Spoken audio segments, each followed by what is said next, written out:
5월 22일 금요일 새벽 기도회를 하나님 앞에 드립니다. 오늘 하나님께서 우리에게 주신 말씀은 창세기 45장 16절에서 28절까지의 말씀입니다. 기록된 하나님의 말씀을 제가 봉독합니다.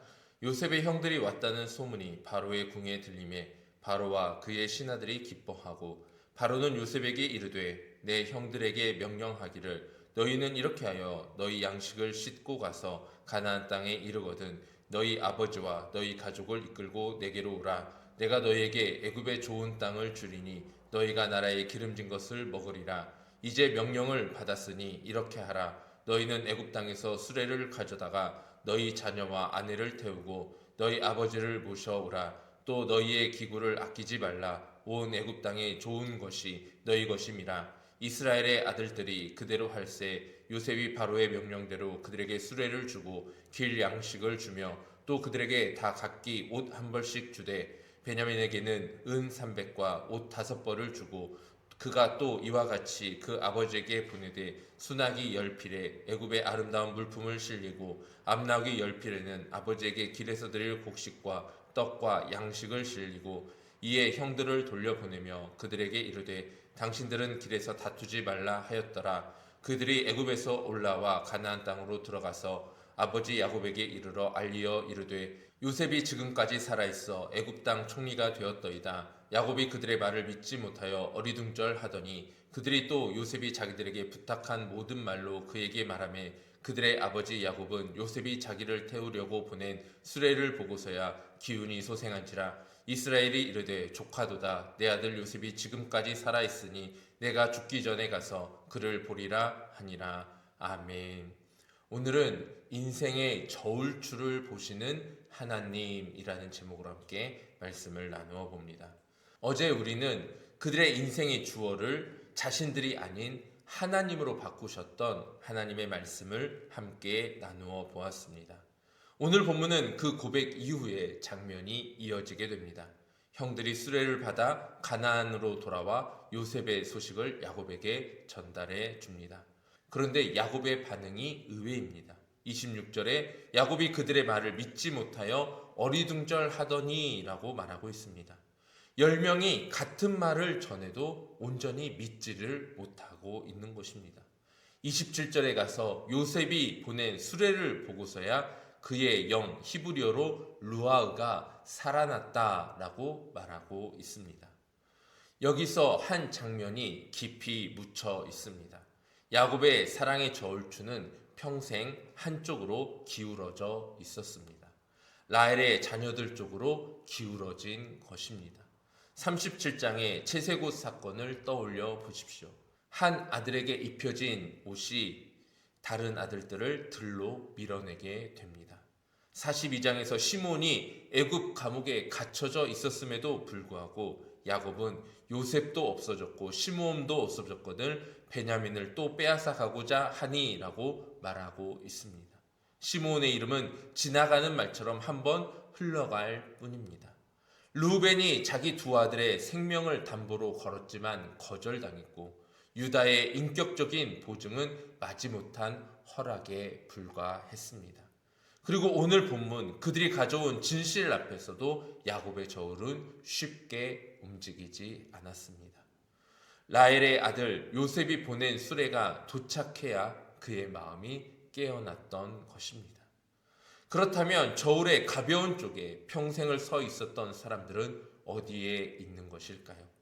사랑하는 성도님들, 야곱의 이야기는 우리에게 멀리 떨어진 이야기가 아닙니다. 우리도 인생의 어느 저울 위에서 늘 가벼운 쪽에 서 있던 자리가 있습니다. 어떤 분에게는 그 자리가 어린 시절 부모님의 시선이었을 수도 있습니다. 형제 자매가 봤던 그 따뜻한 눈빛이 자신에게는 잘 오지 않았던 것 같은 자리 말입니다. 같은 무게로 사랑받지 못한 기억이 마음 한구석에 깊이 가라앉아 있을 수 있습니다. 또 어떤 분들은 그 반대편에 서 있습니다. 자녀들에게 사랑을 똑같이 주지 못했다는 회한이 가슴 깊이 사무쳐 있을 수 있습니다. 저울의 가벼운 쪽에 오래 서 있던 사람은 자기 자신에게도 그 자리가 보이지 않게 됩니다. 내가 원래 그런 사람이지라고 말합니다. 마음 깊은 곳에 그 말들을 묻어놓고 그 상처를 싸매 놓습니다. 누구도 말해주지 않으니 그 자리는 침묵 안에서만 살아가게 됩니다. 그러나 오늘 말씀은 그 자리를 외면하지 않았습니다. 야곱이 보지 못한 자리에서 누가 보고 계셨습니까? 오늘 본문에서 야곱의 루아우를 살린 것은 수레였습니다. 그 수레를 가나안까지 운반해온 사람들은 다름 아닌 야곱의 10형제들이었습니다. 야곱이 믿지 못한 그들의 손이 하나님께서 보내신 섭리의 도구를 충실히 운반해 온 것입니다. 야곱의 저울 위에서는 가벼웠던 그들이었지만 하나님의 일에서는 결코 가벼운 자리가 아니었습니다. 더 깊은 진실이 담겨져 있습니다. 하나님의 언약은 라헬의 2 아들에게만이 아니라 12아들 모두에게 주어졌다라는 사실입니다. 이스라엘은 2지파가 아닌 12지파가 모여 있습니다. 시므온도 르우벤도 단과 납달리도 갓과 아셀도 그 이름이 모두 하나님의 언약 안에 동일한 무게로 새겨져 있습니다. 사람의 저울에는 차별이 있을 수 있습니다. 그러나 하나님의 저울에는 차별이 없습니다. 야곱이 보지 못한 자리에서 하나님께서는 한 번도 그들을 2번째로 두신 적이 없습니다. 야곱의 시선이 닿지 못한 자리, 그 자리에 하나님의 시선이 머물러 있었기 때문입니다.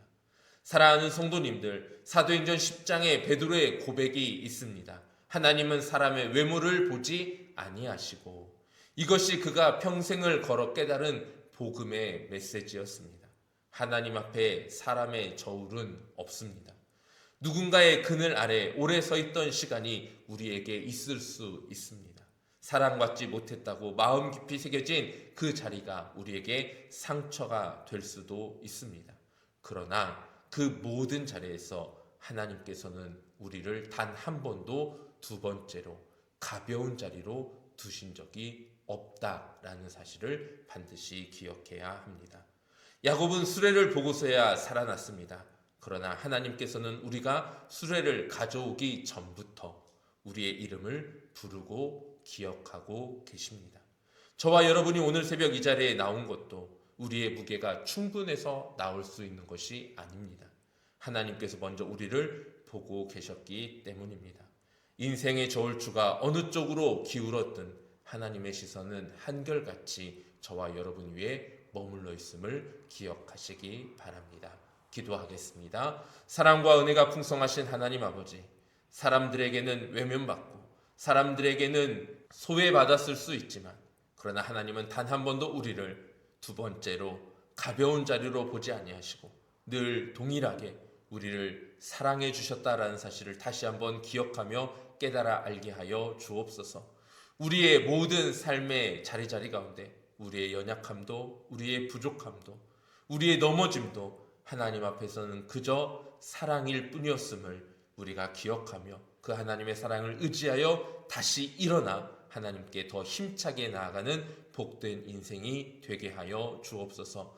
우리 인생의 저울추가 하나님 앞에서 늘 공평하다라는 사실을 다시 한번 기억하며 하나님께 감사와 찬송과 영광을 올려드립니다. 이 모든 말씀 우리 주님 예수 그리스도의 이름으로 기도하옵나이다. 아멘. 함께 기도의 자리로 나가겠습니다.